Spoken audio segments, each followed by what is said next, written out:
আর আলু খাইলে খাইলে আমার পা দাহে। কি আবল তাবল বলতেছিস তুই? মাইসের দেহি মূলা খাইলে পাতা হে, আর তোর দেহি আলু খাইলে পাতা হে।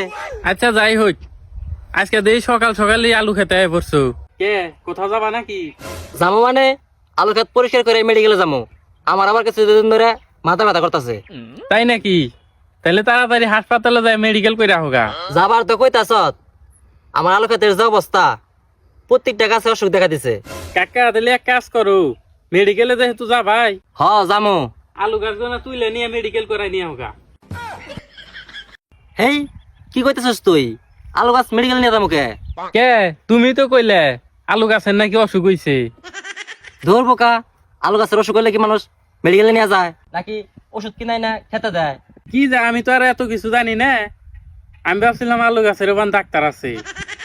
হ আছে, তোর নাকাল ছাত্র যারা তারা লেখাপড়া করে এই আলু গাছের ডাক্তার হয়। আজের কথা বাদ দে, কি বলবার আইছত ওই কথা ক। আচ্ছা তাইলে তাই কই, আজকে আমার স্কুলের টেস্ট পরীক্ষা, কিছু আশীর্বাদ করে দেও।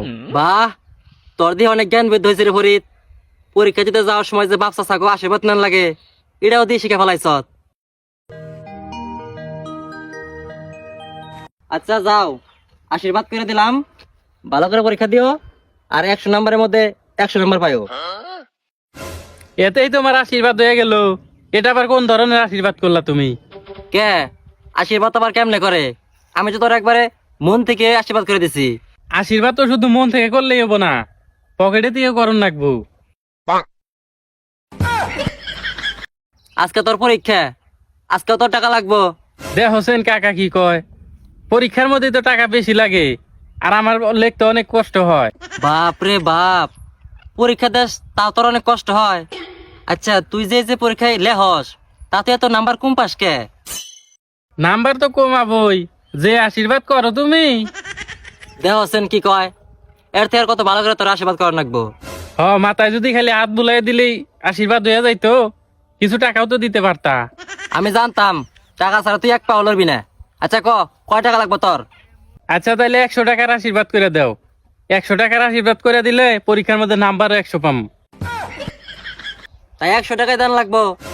আচ্ছা কিছু কম নি, 20 টাকা দেই, 20 টাকা নি। মাত্র 20 টাকা? আচ্ছা কাকা আবার দেখো, পরীক্ষার মধ্যে যদি নাম্বারও 20 পাই না, তাহলে আমার দোষ নাই।